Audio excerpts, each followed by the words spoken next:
Good morning.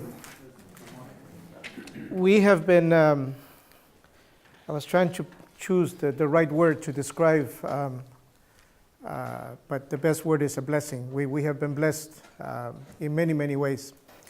And our blessings come in very complementary forms.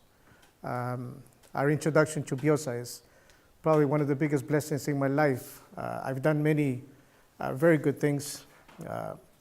But this Biosa has been the biggest challenge in my life up to now.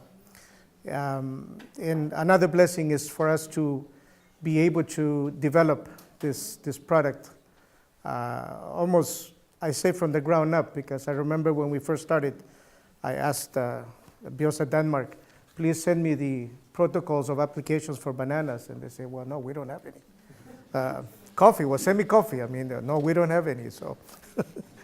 But we did have a lot to work with, because there was a lot of principles that, of course, were already known about what a product like Terra Biosa does in agriculture. And Pernelli summarized it very well.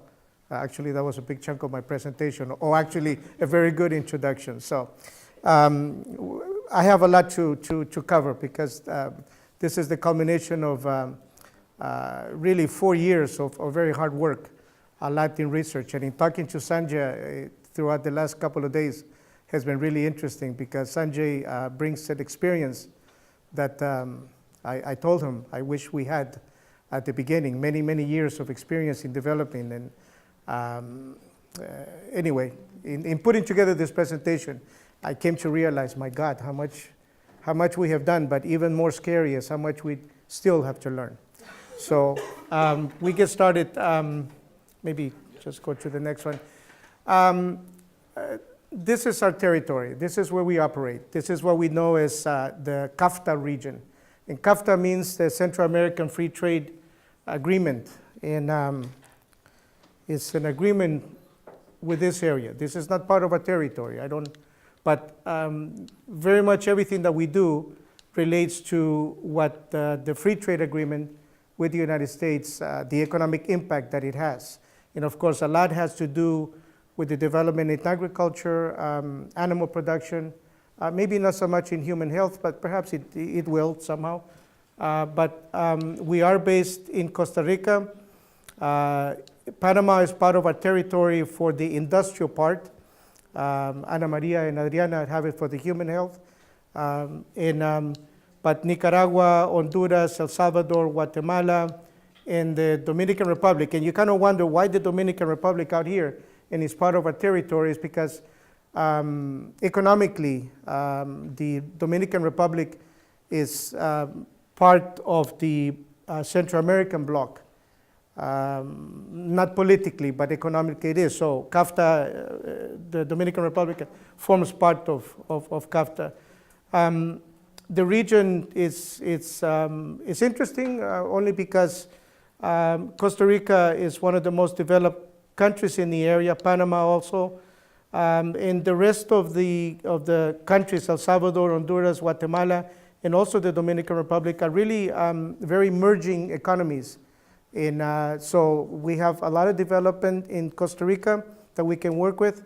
But of course, it provides an excellent laboratory for us to be able to develop a lot of the protocols that we are working on for the different crops that are of major impact economically, because in the approximate 3 years or 4 years that CAFTA has been in place, we have seen the impact in Costa Rica, but it's already starting to show in the other countries. So the path will be the same. So for us, this means growth.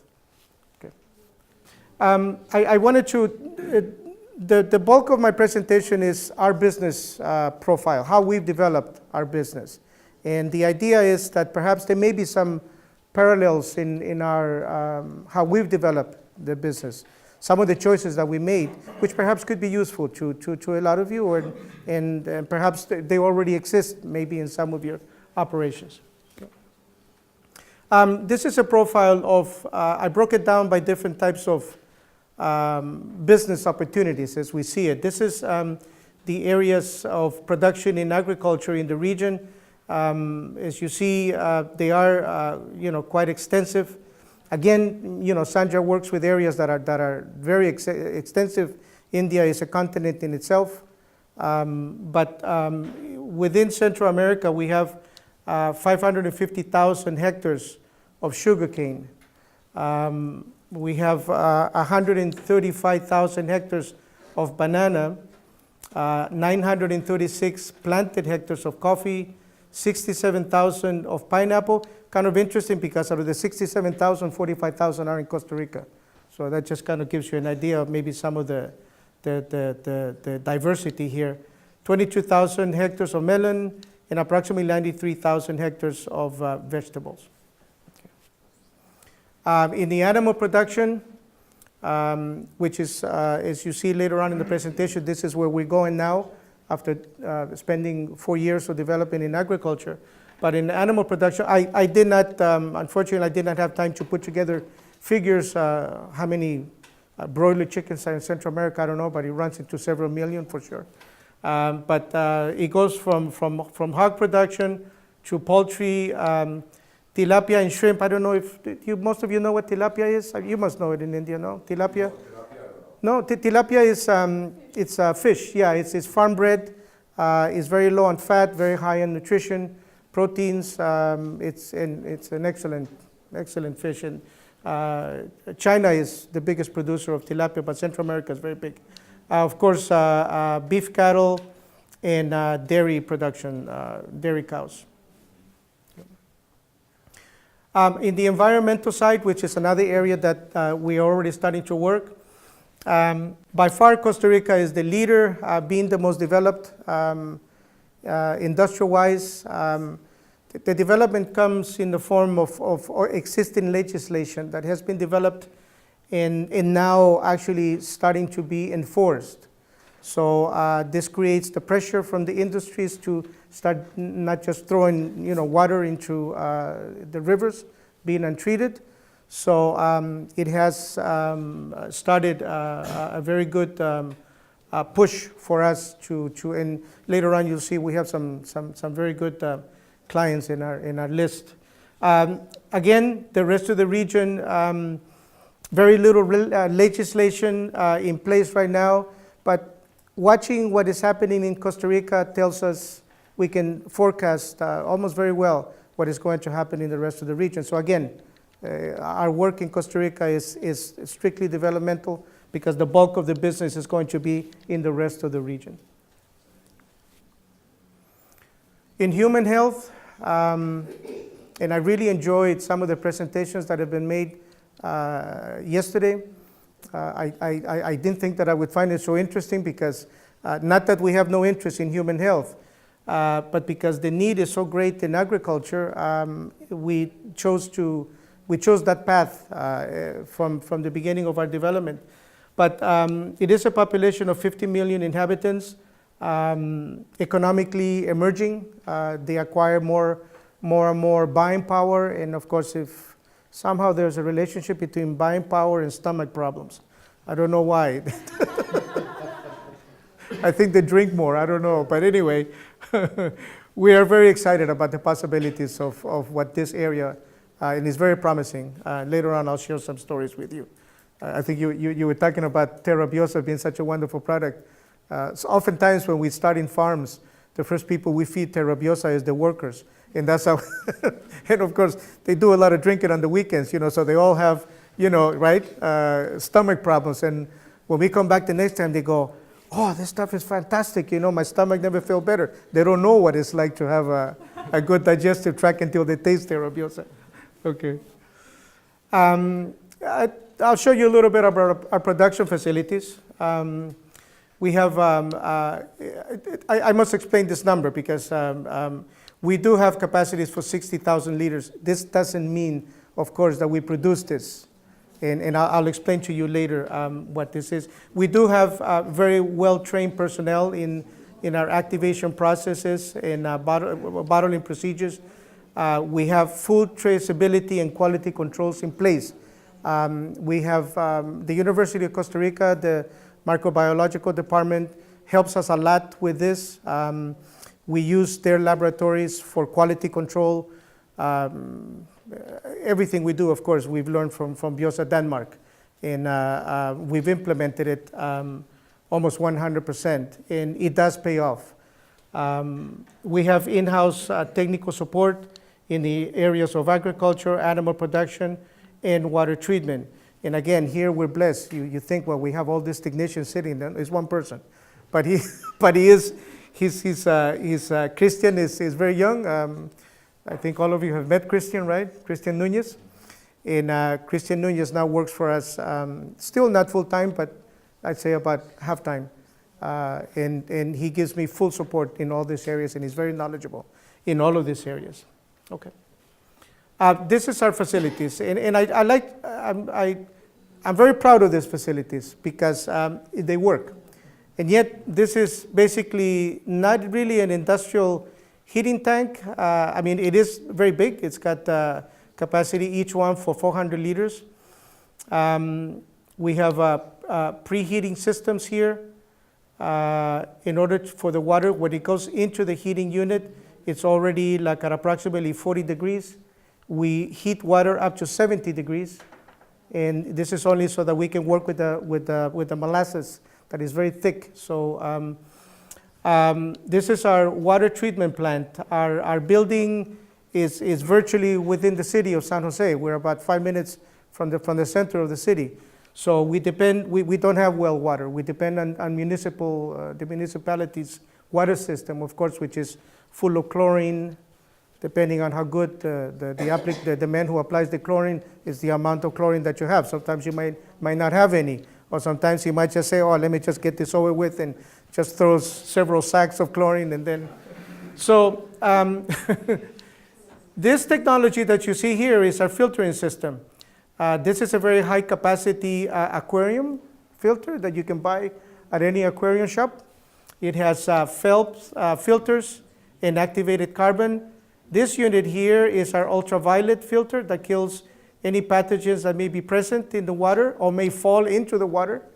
Okay, so when I say 60,000 liters, is that we can process 60,000 liters a month.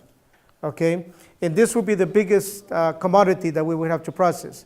In the meantime, we can also handle in tandem water heating capacities up to 70 degrees at 400 liters at a time. Okay, and I say in tandem because, I'll explain to you what these things are, and then it'll explain this. This is how we activate. Our business, of course, at the beginning has been, it's beginning to develop a pattern now. We can forecast more or less what our needs are for our raw materials, Terra Biosa, and we have not run out of product one time. We have never, to us, this is the biggest sin that we could do, not only to ourselves, but to our customers. Why? Because it takes a great deal of effort for you to enter an operation such as the kinds of plantations that operate in Costa Rica. And the worst thing that we can do is because of a slip up that we have no product. This has not happened in almost 5 years. And in great part is because we work in 200 liter units. Each one of this is a 200 liter barrel. And what these are thermal boxes. Somebody gave me a very fancy term for them, and they call them bioreactors or something like this. I didn't know this was such a high technology. Basically, what this is marine grade plywood, 3/4 of an inch thick. Inside, you can see a little bit of it here. Inside is a layer of 1/2 inch of styrofoam, a sheet 1/4 inch of cement sheeting, and another layer of 1/2 inch of styrofoam. It's a sandwich, and it's a fantastic insulator.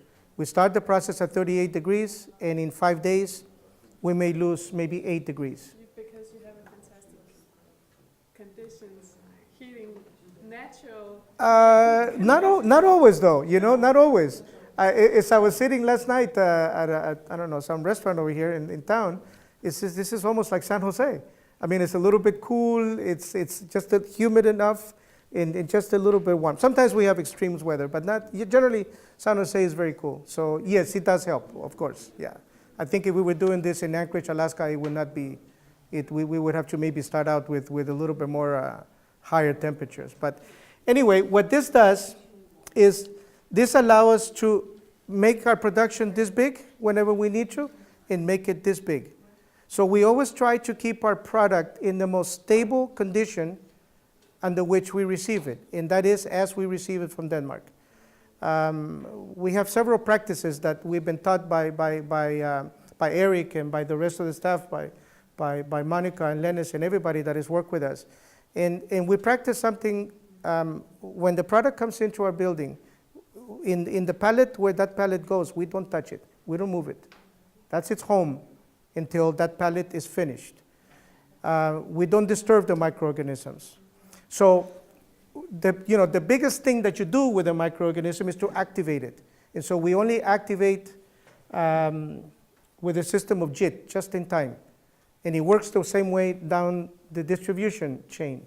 Our distributor, Eduardo's company, the company that Eduardo works for, Trisan, they don't store our product. They don't have to keep it in the warehouse.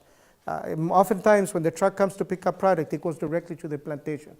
So this creates a very win-win situation for them. There's no downtime in the cost of that product. Every time you have a product sitting in the warehouse, it costs money, it's financing. So with us, it doesn't have to, they don't have to do that. So that's kind of like a plus. So this type of scheme, this type of setup allows us to do that. We have more. This actually goes all the way around the room. So, okay. We have several presentations in our product. We actually have a 1 liter presentation that we use almost strictly for sampling. But our commercial sizes start at 1 gallon, 3.78 liters. They go up to 20 liters. And we call this a low volume production presentation. This is mostly used for water treatments in the case of Biosa WT, or in the case of Terra Biosa for small vegetable production. Okay. These are our high volume presentations, 200 liters and 1,000 liters. We call them high volume because this goes primarily to pineapple farms, melon producers. You're talking operations that are 600, 400, 1,000, 2,000, 6,000 hectares. So they buy in 1,000 liter totes. That's what we call this. Okay.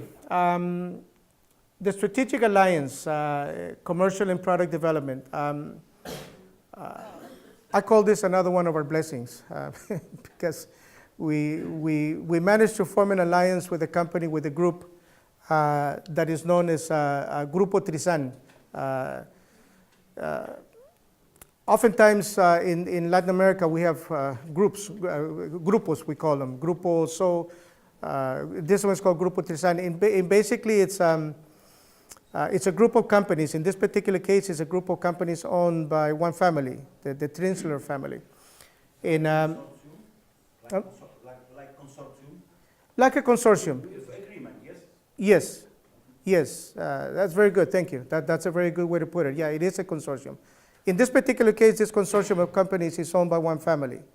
Trisan is celebrating its... Huh? Yeah, it's a merger of two names. Trinsler, which is a gentleman that migrated from Switzerland to Latin America about, I don't know, how many years ago, 50 years ago, 60 years ago. And Santos, which is his wife. So Trinsler, Trisan. That's how the name comes from. And, but interestingly enough, maybe we go to the next. This is the consortium, but we started working with Trisan Agro. This is the biggest division of the company, of the consortium, and they're in agriculture. We also work with Ciencias Pecuarias, of which Eduardo is the director.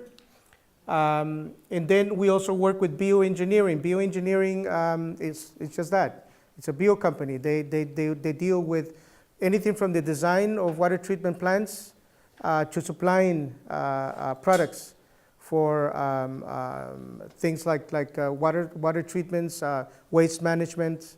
And all three of these companies are Trisan Agro, Ciencias Pecuarias, and Bioengineering have a very important contribution to our growth, but they also have a lot of credibility and goodwill in the marketplace. They're highly recognized companies in their fields. And they, when we walk in through a door of a customer with any one of these three companies, we walk in with a very important thing, which is called credibility. And this is important for us because also I really, I think if I summarize a general feeling by the presentations that have been done up to now, is difficult. And of course, business is difficult, period, no matter what business you do. But this one is difficult plus, because a lot of people don't understand it. And at the level that we work, because of the nature of the forum where we work, this is difficult plus plus, because I don't have one customer that uses Biosa because of a personal conviction to fix the world.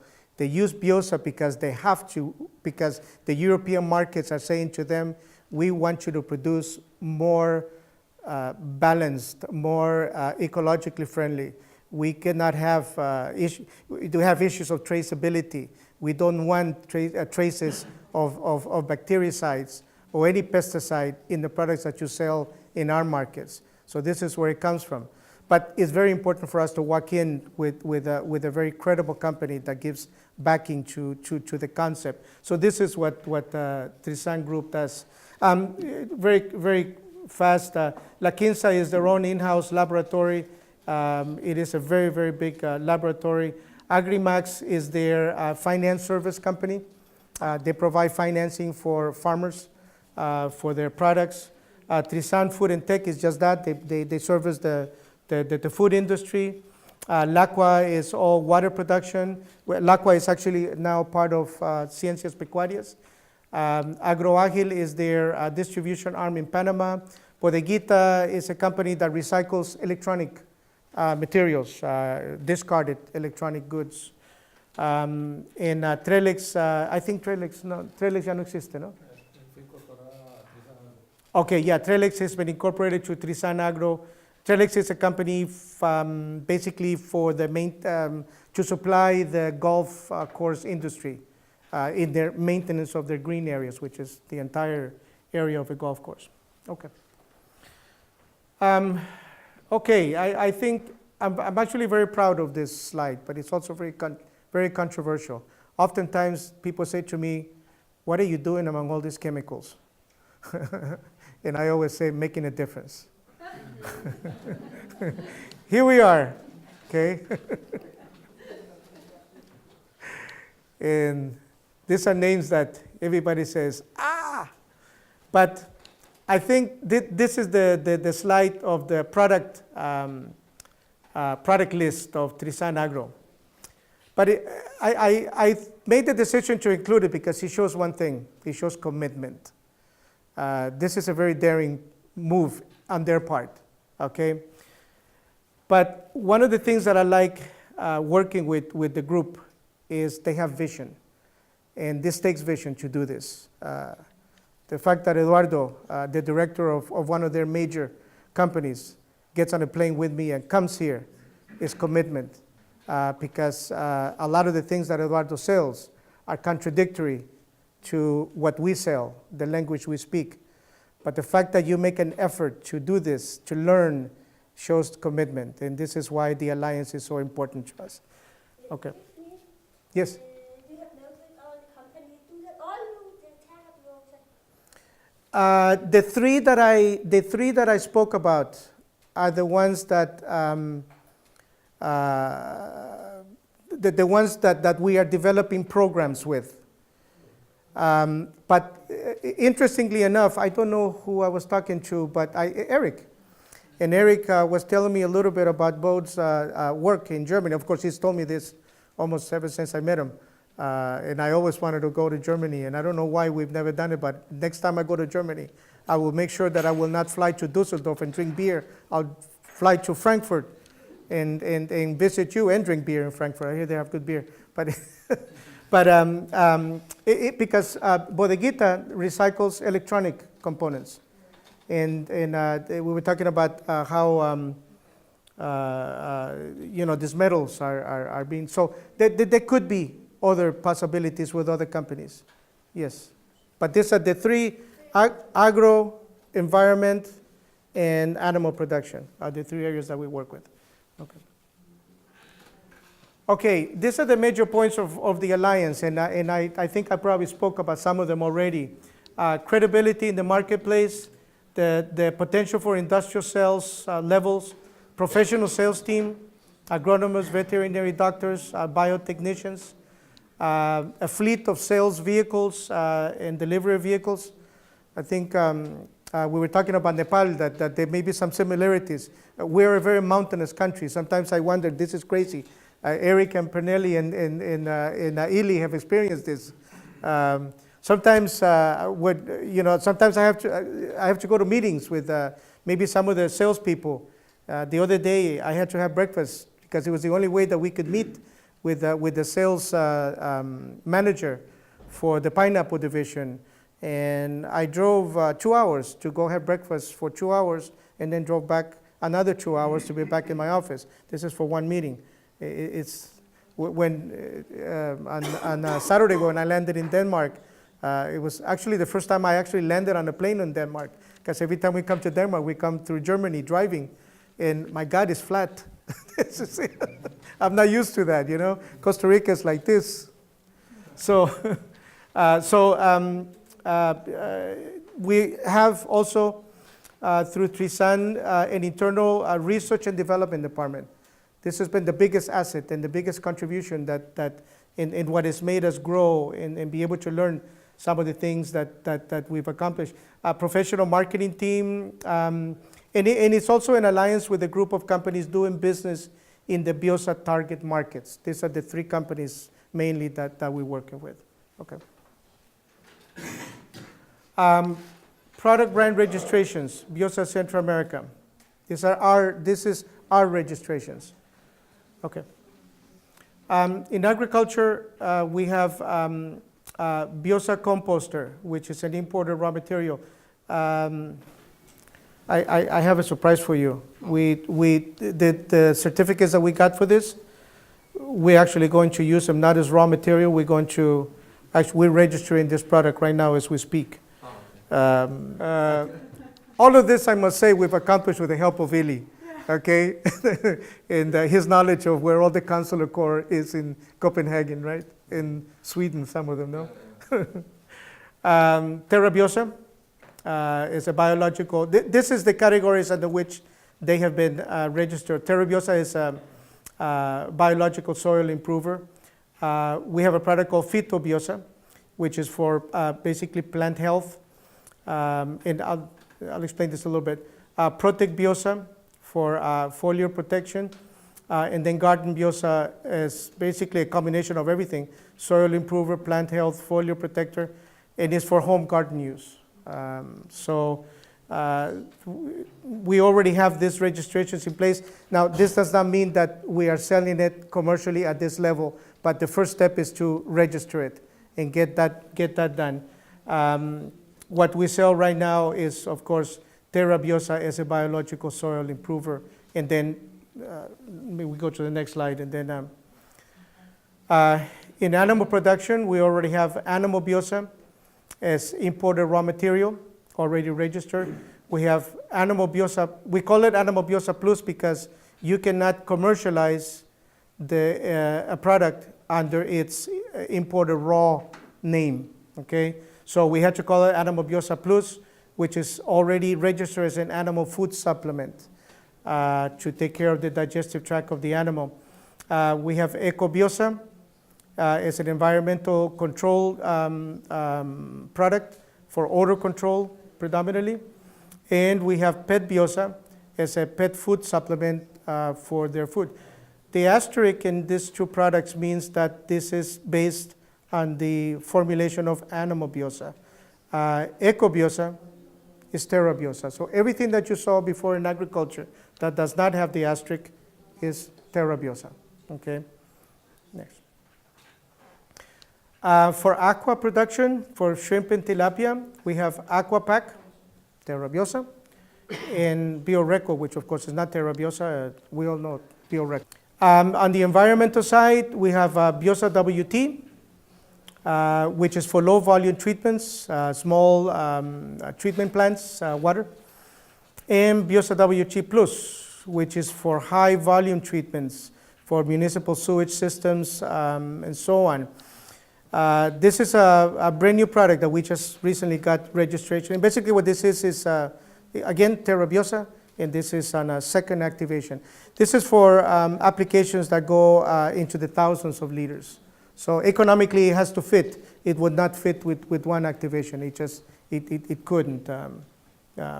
If we sold this to a client, they would go broke probably. At the price that we will sell, they'll probably have to declare bankruptcy within the first 6 months. Okay. For human health, we already have, this is the only area with the group, with Trisan Group, in which we don't have a company to do an alliance with. They are not in human health at all. So we plan to do this ourselves at the beginning to jumpstart the distribution. And I've learned a great deal from Ana Maria and from Adriana about their work with Vita Biosa in Colombia. It actually gave me a lot of encouragement to think that it can be done. Yes, we wrestle a lot with the issue of price. Our economies are not like European economies or developed economies, but yet our health needs, as I said before, jokingly, but it's true, up and down the economic scale, it's very much there. So I've learned a lot from listening to your presentation. We do have the registration for Vita Biosa. This took about a year, and it took a meeting with the director of the department who could not understand until I told her, look, this is basically like a super yogurt. And she goes, ah. And she's a microbiologist. This really scared me. Today I still can't believe it, but anyway, we got it done. We just recently got the registration for BOK, and Biosa lotion, I don't know where we are. I think that this is still in progress, but I know it looks kind of maybe difficult. Himalayan salt, sadly enough, which is a product that I love, we cannot get it registered. I found out that there is a legislation in Costa Rica that it requires all salt to have a certain amount of iode, yeah?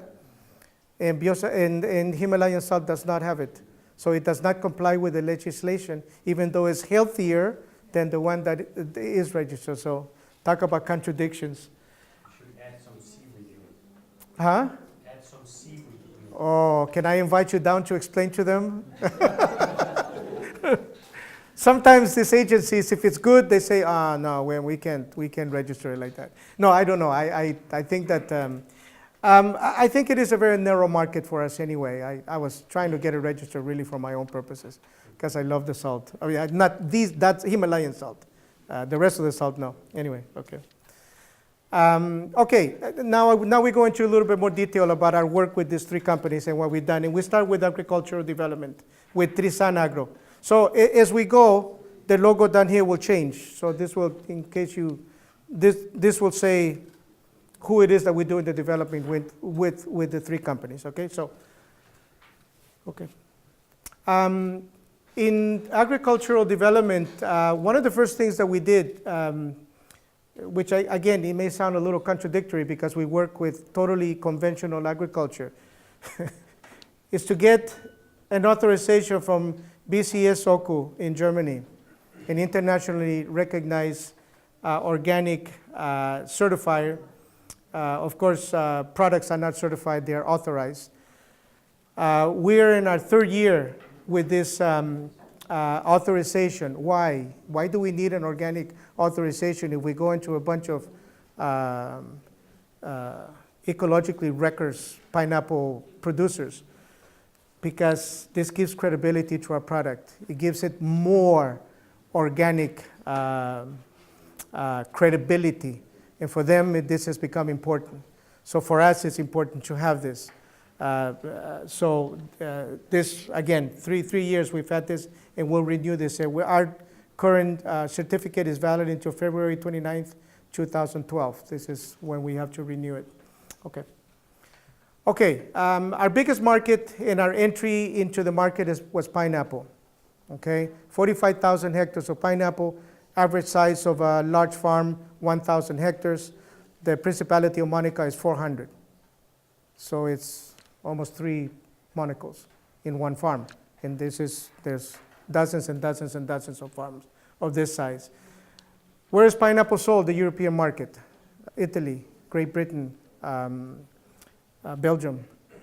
These are huge markets for pineapple. We are the biggest producer of pineapple in the world. And I must say that ecological issues aside, it is a delicious fruit. I think all of us know it. All of you know it. Okay. You'll see these formats throughout my presentation. This is what we call commercial sheets. These are quick guides. When we talk to a farmer about microorganisms, the first thing they come, how do I use it?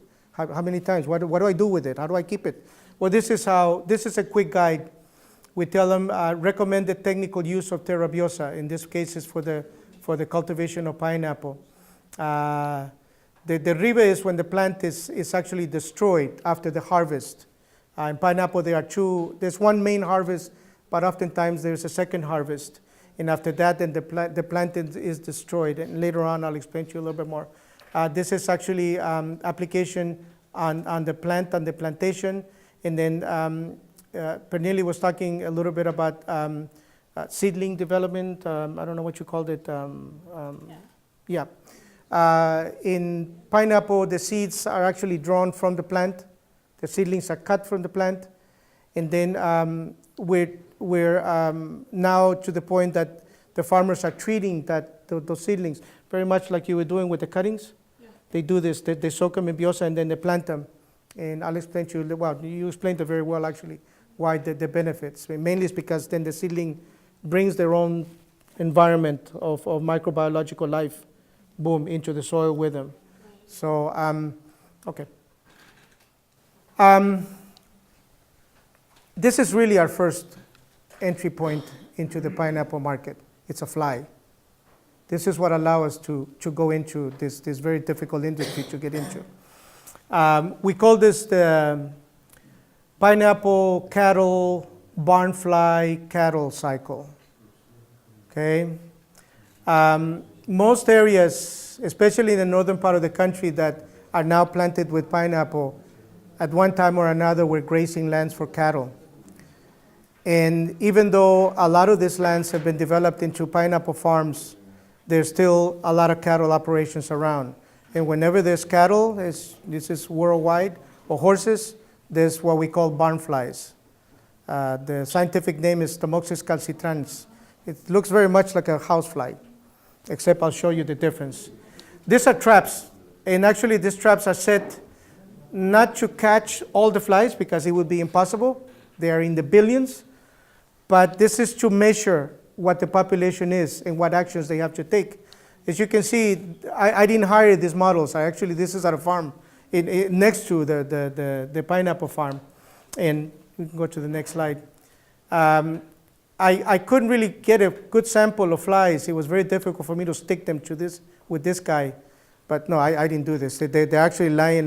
But generally, there's literally hundreds of flies like this on the cattle. You see him here, you see him there, you see him there. But this is, he doesn't have too many. What this does, this stresses the animal because they are bloodsuckers. They sting the cattle. So the cattle is constantly the animal is constantly trying to kick him off with his feet, with his tail, and this causes problems from bursitis to just total collapse of their immune system from the stress of dealing with this 24 hours a day, 7 days a week. We can go to the next one. This is what happens at the farm.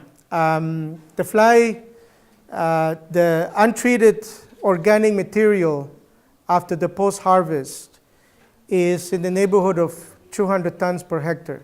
This is raw material that before Depending on the season, the rainy season, there would be a lot of precipitation.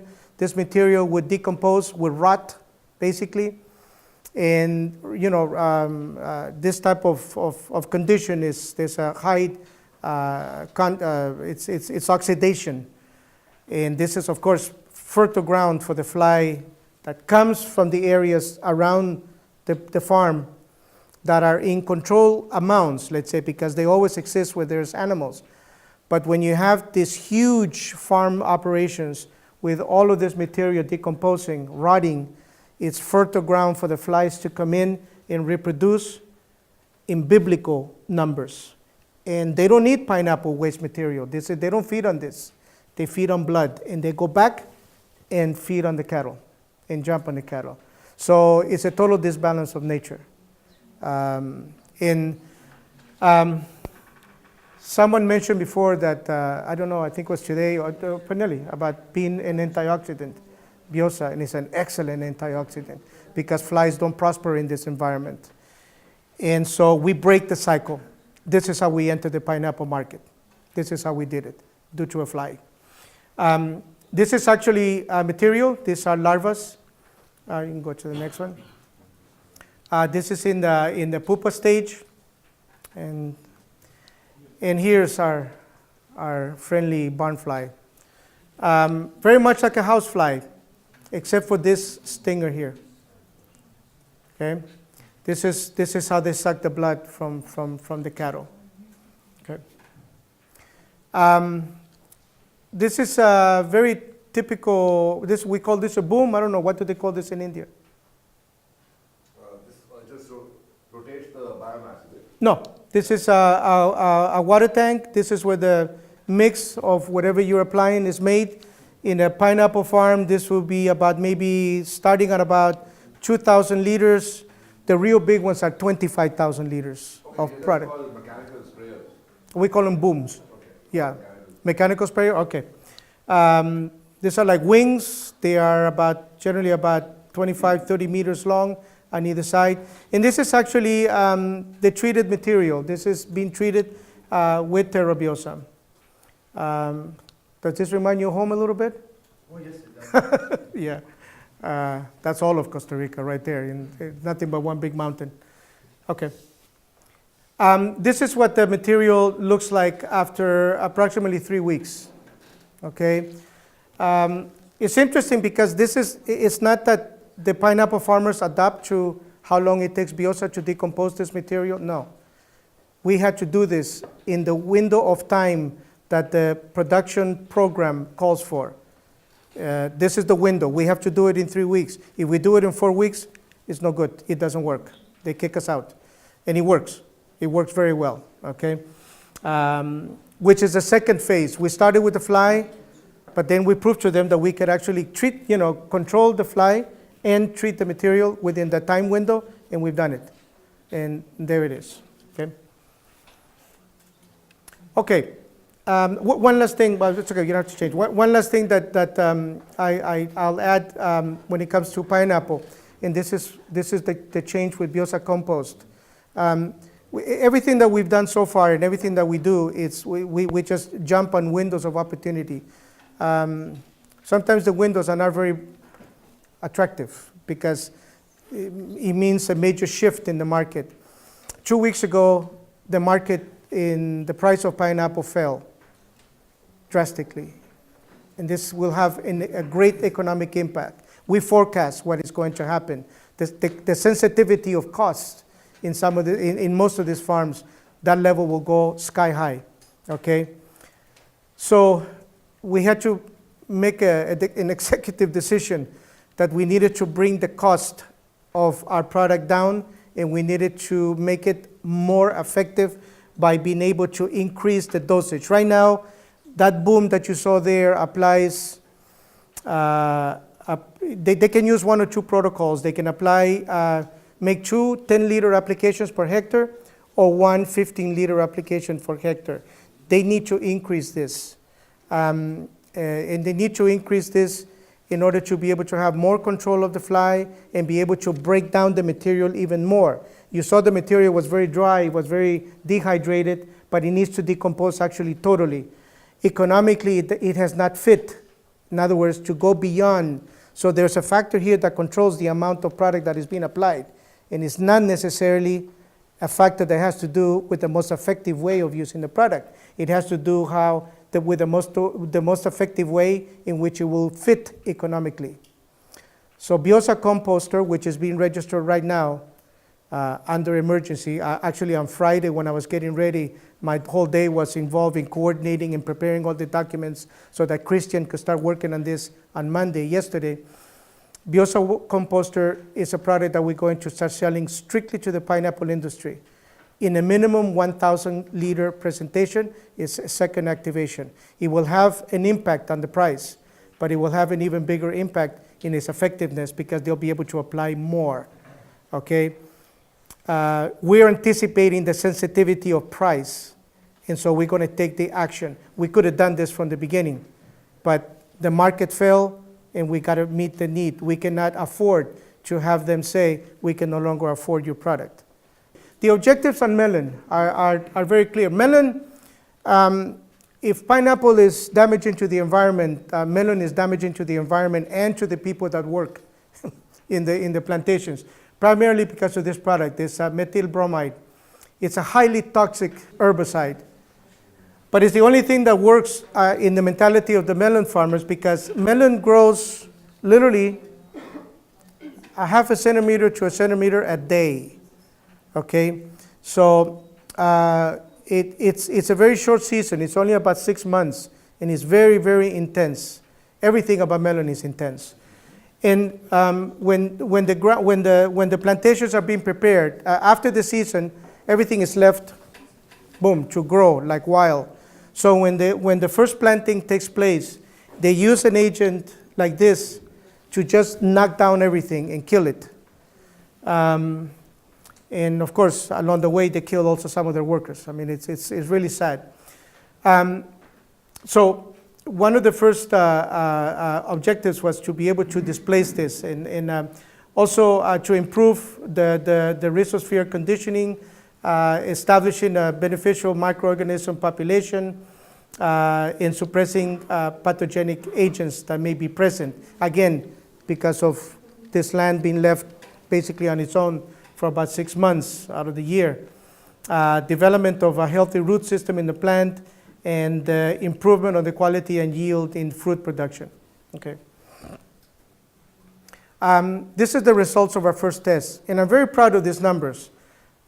Maybe, when you look at, for instance, the rejection because of malformation on the fruit, the difference between 5.5 and 4.36, you say, well, that's negligible. I mean, it's almost the same figure. But we did this with Terra Biosa without any toxics, okay? We actually improved the numbers a little bit, but this says a lot. Because even if these numbers have been equal, it's already a huge accomplishment because this was all done with Terra Biosa. From the preparation of the soil to applications throughout the cycle, okay? We proved that we could eliminate the use of these toxics. This is just not even a foot in the door, but for us it's a big accomplishment. We go into coffee. Coffee has also been a difficult industry to get into because coffee is very traditional. I'm sure as Adriana and Ana Maria know. You're talking about methods of productions that go back 150 years. And coffee farmers are not very receptive to change. They've done things the same way for 150 years. They don't need to learn anything new. We've developed a technical sheet. We start from the production of the seedling to the actual transplanting and the treatment of the plant in plantation. The cycle of a coffee plant, for those of you that don't know, Sanjay knows because we were talking earlier, coffee is produced in India. I didn't know that. It's about 35 years, 36 years, something like this. I don't know. In Colombia, it might be more or maybe less. I don't know. But it's about that. It's a huge, long cycle. Okay. Okay. These are samples of seedlings produced with nothing but Biosa. No fertilizer, nothing. Just the organic material in the soil and Terra Biosa. Okay. These are, I want to say the same plants. I'll say the same plants, but maybe they're not. But they are plants treated with Terra Biosa, already transplanted in the farm. Maybe go back to the, the first thing that the farmer notices is very even growth, very healthy growth in the cupola, what they call the cupola, which is the top, which is where the regeneration of leaves, new leaves, happens. In almost 100%, there's no loss of plants, maybe one or two at the most, but almost 100%. They normally lose about 15 to 25%, depending on the weather and the amount of mistakes they made when they planted. Okay. Pernelli was talking about this root, and it was an interesting photograph, that cross section of the root. But this also demonstrates this is a plant that we sacrifice in order to take a look at its root. Very prominent. We see this in everything that we use Biosa on. Even pineapples. Pineapples don't have a great, pineapples are bromides, bromelias, I don't know. I don't know. Air plants. When Columbus first came to America, pineapple, the Indians, the natives of the Caribbean, pineapples already existed, but not on the ground. They were on trees. So they don't have a great root system, and yet with pineapples, it does have a very good effect. Okay. These are plants about 1 year old. Again, a lot of healthy growth, very, very healthy plants. And these are plants already producing. Why is this important? Because these plants must be cared for. It's expensive. And if you keep them, and if they don't produce anything for 3 years, it's like having your son living in your house when he's 30 years old and they're still not bringing in anything. So, I wasn't talking about you, Eli, come on. He does produce, right, Eric? Good.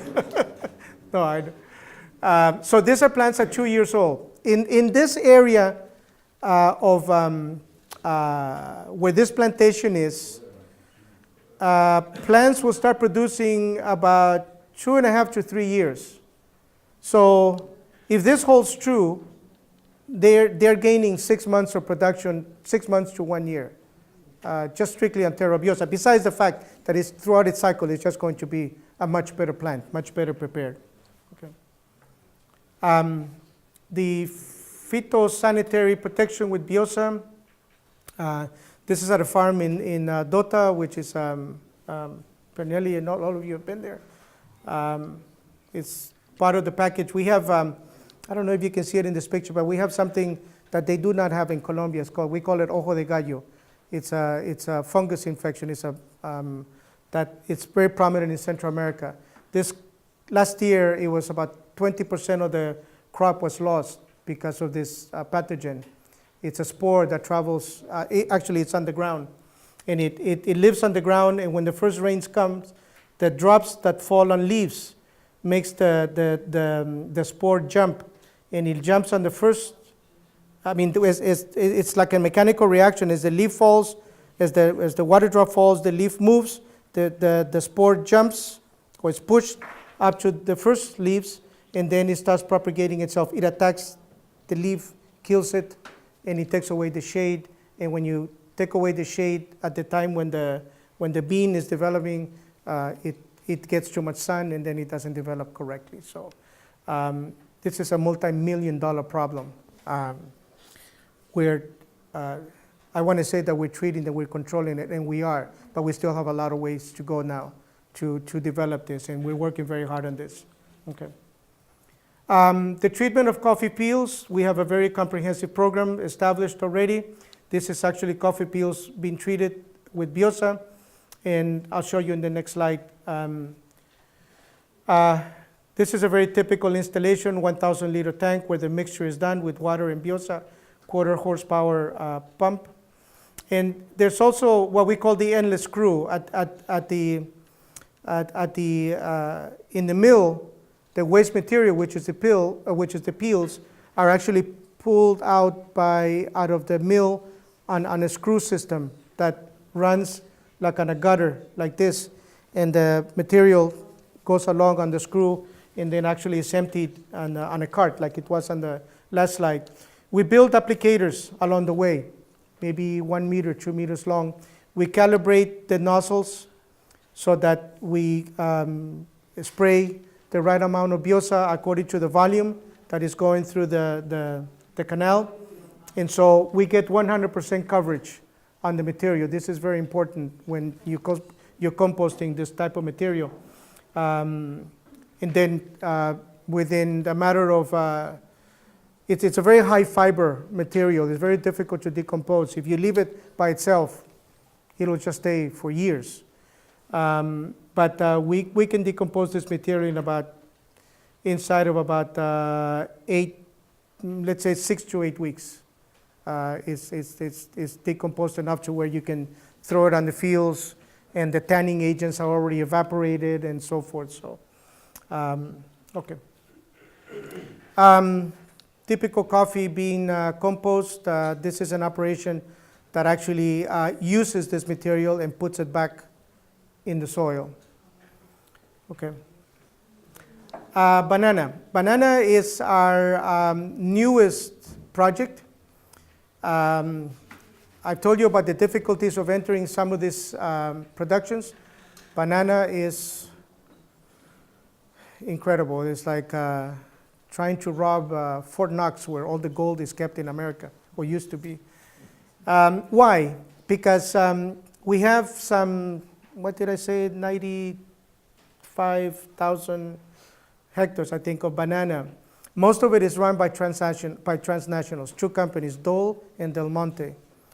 They are institutions of great wealth, and the technologies that they have developed for banana production in Costa Rica are top in the world. We export this technology to most of the banana producing world. Not only the technology, but engineers. We have Costa Rican engineers that are experts on banana working in anywhere from Ecuador to Mozambique, Africa. And it's because of these 2 companies. They don't yield too quickly to new technologies. And besides the fact, and I shouldn't blame them too much, also there's technical difficulties in applying any kind of product in such large areas, because they're trees and there's a lot of foliage and you need to, so there's a whole dynamic involved on aerial applications when you apply products from an airplane that have to do with the dynamics and the size of the drops, the mixture with the oil and so on. It's very intricate. But we're breaking ground in this. We can go to the next slide. This is our technical sheet. Again, renovation, transplant, production plans, and suppression of pathogens. Okay. This is a root development from banana plantation, but you can see all this, I don't know what you call them, follicles that are sprouting out. And this is of great importance in the plant. Okay, next. The second growth, this is how banana plantations, in case for the ones of you that are not familiar with banana production, this is how the plant regenerates itself. Once the bunch is grown and is cut, the tree is cut up to here more or less. This they call the horse. And then the strongest of these offshoots, in this case probably this one, is the one that will survive. This will be cut off. And this, the horse, the plant that is left on the tree, will serve as nutrition for this one. And then this will grow, and then the cycle, it's about 7 months, 7 to 9 months, depending on the area of the country where. We're not the biggest producer of banana in the world, Ecuador is, but we are the biggest producer of banana per hectare. Okay? As a matter of fact, one fact that I didn't tell you before when I started this whole thing, Costa Rica is the second biggest producer of agricultural products per capita in Latin America. I'll say this again, the second biggest producer of agricultural products per hectare in Latin America. The first one is Chile. You say, well, what about Brazil and what about Mexico, or what about other countries that are Argentina that are very big producers? Per capita, we're the biggest. Okay, and it has to do with weather and it has to do with technology. So the environment under which we're developing this product is, I don't want to say hostile, but it's very it's very difficult to penetrate because of this technology that is being applied to some of these productions. Black fungus, sigatoka. Where there's bananas, there's sigatoka, period. It's not like this pathogen in coffee that is only in Central America. You have it in India, you have it in, I don't know, Nepal, okay? But we have one distinction. We have the best, most meanest, most aggressive form of this pathogen is in Costa Rica. Okay, so whatever is developed, if it works here, it'll work anywhere in the world, okay? This is a very typical leaf from a banana plant, totally being overtaken by sigatoka. It penetrates the tissue, and once it gets inside, it starts killing the plant, the leaf, a little at a time. You can see how little green there is left, okay? Okay, this is a very interesting slide, and I wanted to show because when I learned about this pathogen, I don't know why I didn't read about this in a Stephen King novel, because this pathogen is totally extraterrestrial. It almost has, you cannot imagine that a mushroom would have, or a spore would have a brain. This thing, I think it does. But the banana has got an even bigger brain, because what it does, what this demonstrates is the plant trying to fight off something that got inside itself. Something that is in it, and the plant is trying to fight. And the way that it fights is that it shuts down cells within the leaf to isolate it. But the pathogen is so into the system that it starts overtaking it by dominating it by just sheer population. All of these are spores that are inside, and this is the plant trying to kill it, okay? And it eventually gets to like the last slide where it just overtakes. The plant cannot fight it. Control sigatoka with a mixture of Terra Biosa and conventional treatments, and also with mineral oils and organic oils, okay? We call this treatment A and treatment B, and it's not a contest, but can you tell which one of the two treatments had Biosa in it? Treatment A or treatment B? Anybody else? B? You win. You lose. It's actually a very subtle difference, okay? But we work with Monready Research. It's a laboratory. And in the banana world, Monready is a major player in the world.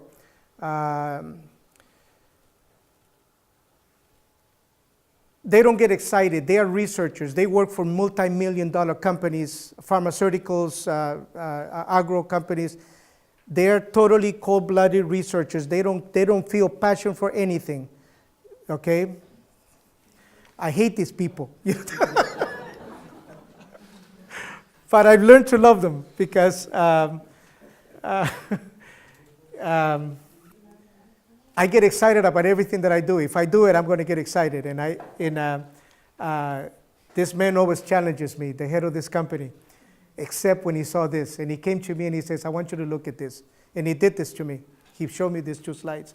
And I looked at him and I go, I think I said treatment A. I don't know. I think I was like you. I said, but he says, no, it's treatment B. He says, this is with Biosa. He saw something. And he goes along the lines of the previous slide. Here's the hypothesis that Ricardo Astua has. He's the challenging researcher.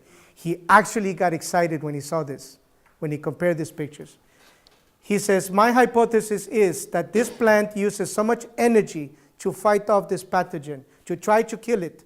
Every time that plant uses its energy to kill cells, sacrifices, its self-mutilation, it uses energy.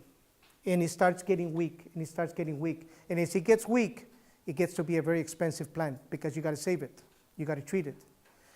And his hypothesis is that if we start from the beginning with a seedling totally produced with Biosa, and we transplant this plant with its own rhizosphere with its own world of microorganisms, and we put it in the ground, and we treat it periodically with Biosa, we're going to find out what's going to happen in 7 or 8 months. We can go to the next slide.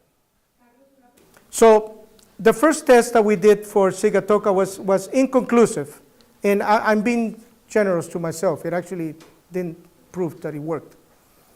It doesn't mean that it didn't work. It just, the way that it was done, it didn't work to stop the infection. So a new direction is being taken in the tendency based on the tendency of Biosa to create a stronger plant, better able to do its part to fight the infection. The premise being that this could lower the amount of intervention with conventional treatments. Okay, so we need to test this. So we're starting a new program to attempt to validate and quantify the economic impact. In other words, how much benefit could there be economically if we make this plant stronger and lower the intervention with the treatments that we need, conventional treatments. We're not going to cure Sigatoka. We're not going to eliminate it. No one wants to, because we don't know what will replace it. Of course, this is the thing in nature, and it's very true. But we can contribute to it. The problem is this spore is an $80 million problem in Costa Rica alone. I don't know the number worldwide, but it runs in the billions of dollars in product loss. So, okay. Okay, so I'll give you a quick rundown of the protocol. We take seedlings that we're developing right now with Terra Biosa. I think, as a matter of fact, this week or next week, they take the first measurements. They weigh the root. After 6 to 10 weeks after the first inoculation was when the seedling was developed from tissues. In phase 2, in the event of a major increase in root mass, I say this, but we know the result of this. We know that there's going to be an impact. 25 plants will be transplanted to the plantation, and there will be root evaluation done every 2 months. The first application of Biosa will be done directly inside the planting hole. In other words, when they plant, they apply Biosa, and then, so besides the microorganisms the plant will bring, we also saturate the hole with Biosa. The dosage will be 4 to 6 liters per hectare in 200 to 300 liters of water. The dosage will vary according to the stage of its growth in which the plant is in, okay? And the application will be done every 3 months from planting. So 7 to 9 months, we will do anywhere from 2 to 3 applications throughout the life of the plant. Parallel applications will be done to establish plants. In other words, these are plants that are untreated, that are already in the farm, that are at least 3 months old. When I say the farm is the laboratory. It is not a farm that is a production farm where we do the testing. Monready has their own farm where anything that happens there is just testing. That's all, the entire farm. Okay? The test results will be evaluated all the way to production. The duration of the test will be 7 to 9 months. We expect, if we are very successful with this and we're able to measure it, we expect to do this at least 3 or 4 times. 3 or 4 times. So we're looking at 27 months before we have any kind of numbers when we can walk into a client and say, but with the results of this already, we would have enough to go into this company's seedlings departments and say, look, this is the tendency, we can sell your product, and they may be receptive to already. So we can start the commercial cycle with the first results here. Okay. These are the seedlings. These marks that you see here, we've had an unusually drier season in the Caribbean region. This is the result. The seedlings have been damaged a little bit. They are grown with protection, with greenhouse. Their growth has been stopped, has been stunted a little bit because of the lack of precipitation. So this has delayed the test. The measurement Ricardo wanted me to, he advised me, let's wait for the plants to grow to the standard in which they have to be before they're being transplanted, and then we take the measurement. So it's just really a matter of the difference in the weather that has caused us a little bit of a delay. Okay. Another area that we're getting into with banana is the treatment of the rachis. The rachis is this part. It's basically the stem of the what we call the hens, which is basically this, is the way banana is cut, treated, and then boxed. But what is left is this. I don't know the statistics of how much of this is left per hectare, but it's in the thousands of tons also. This is a big environmental problem. Plantation owners are not often too willing to invest a lot of money in this, but this creates problems because there's a lot of material left to be rot. Now we're starting a program to grind this material at the packing plant, and sometimes it's not ground, but sometimes it's just cut, and then it's treated with Biosa, and then the next slide. And then this is what the material starts looking like after about maybe 2 weeks of application. And then this is put back in the soil. I give you a statistic about the impact of this. I recently visited a farm that we're hoping that they will start changing from a not too good microorganism product that they're using to Terra Biosa.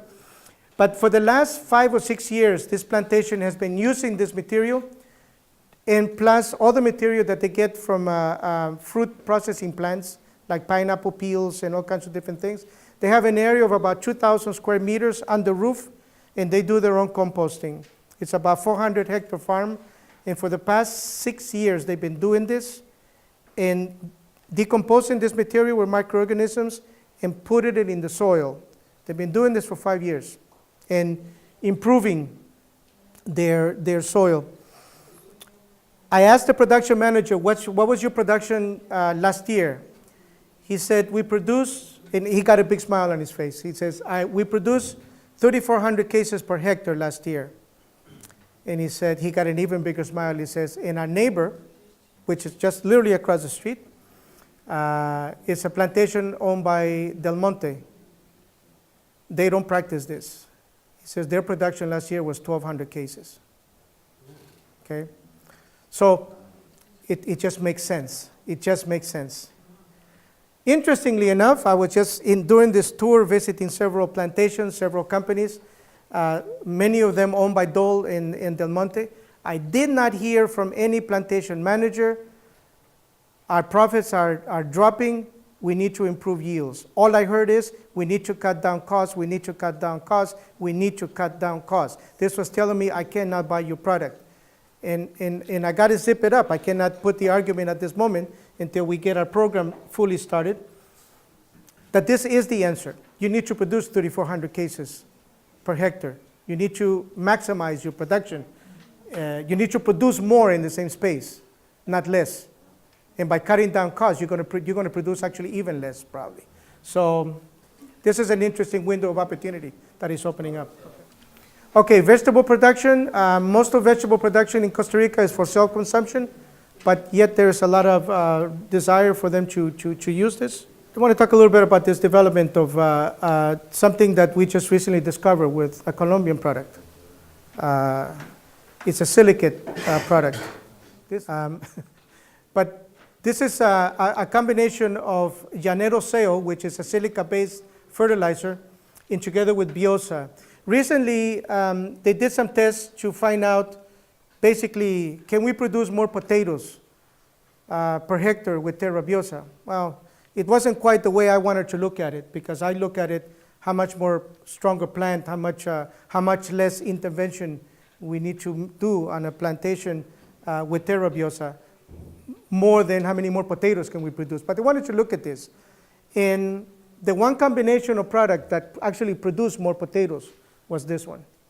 Now, this is just a tendency. This is not a set, but we're going to move very big on this direction, because this could have a very good impact on coffee. Okay, so we're going to follow up on this. So Llanero soil, it improves soil conditions. It's a source of phosphorus, sulfur, silica, and zeolite. It improves the pH in the soil. It improves the absorption of nutrients, assists with the resistance to pests and diseases, and stimulates and increases root growth. Everything that Biosa does, Joe. Okay, animal production, we go real fast on this because I know we're probably running out of time. Broiler chickens, we have a major test with Corporation Pipasa. They control about 60% of the market in the country. We're treating the beds to recycle them, okay. We use air measurement, gas measurement equipment, dragger, to measure the gas inside the barns, okay.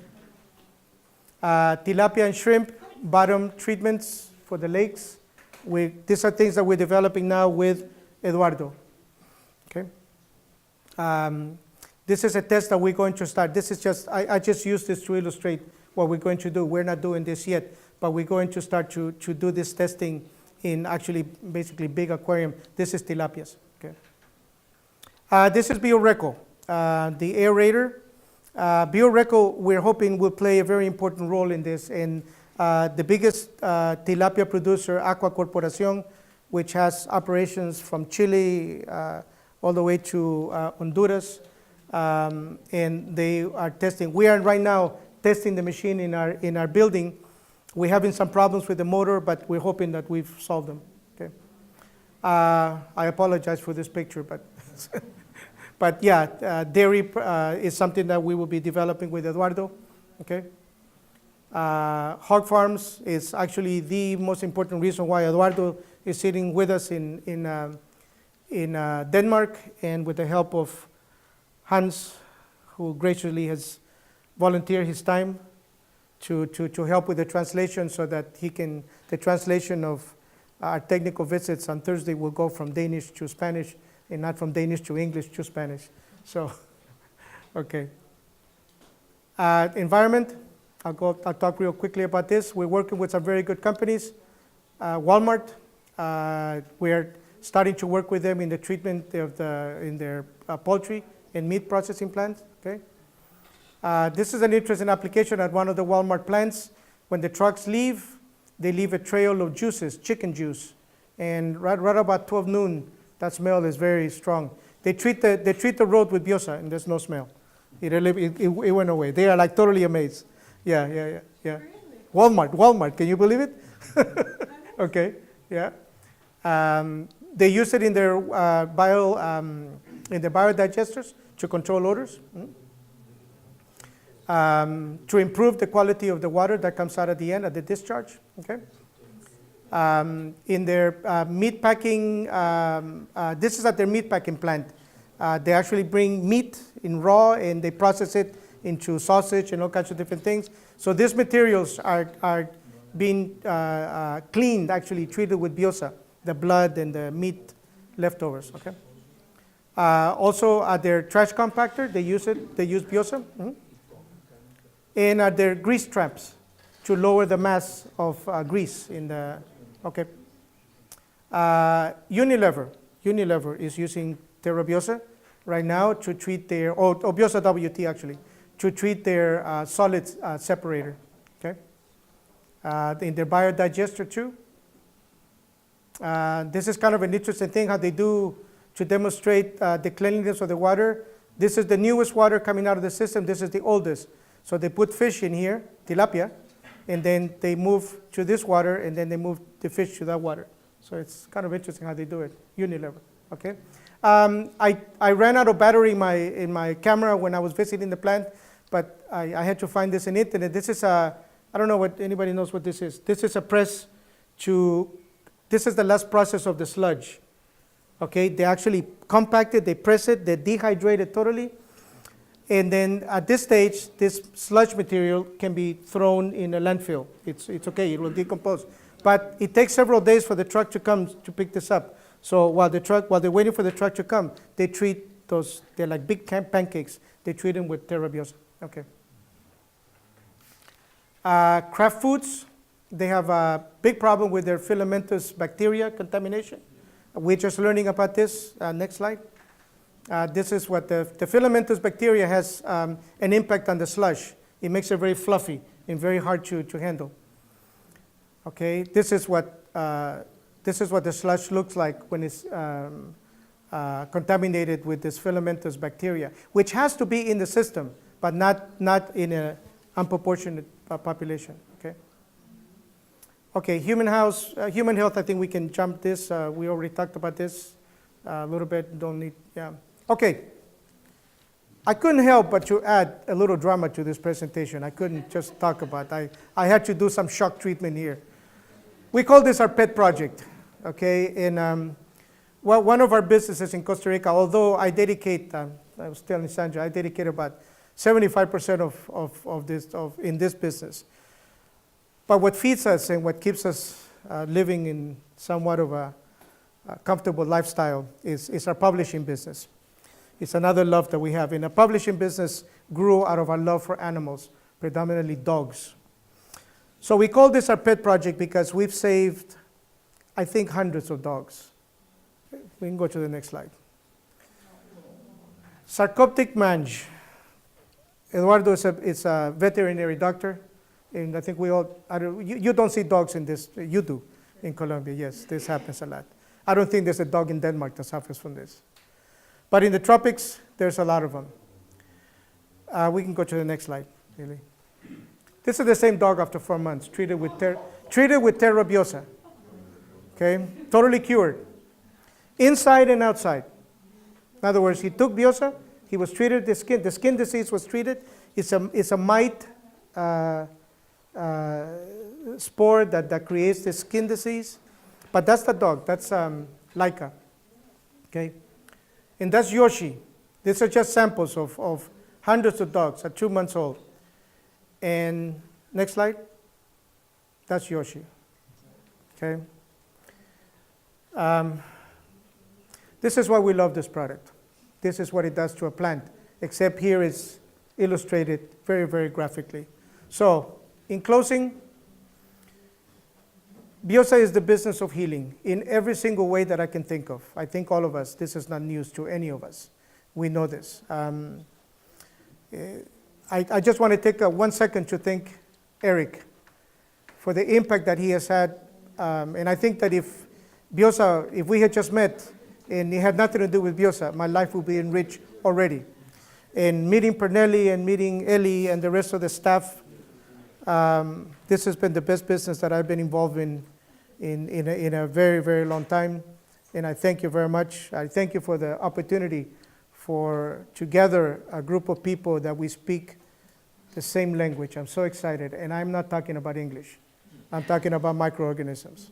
Thank you very much. Thank you.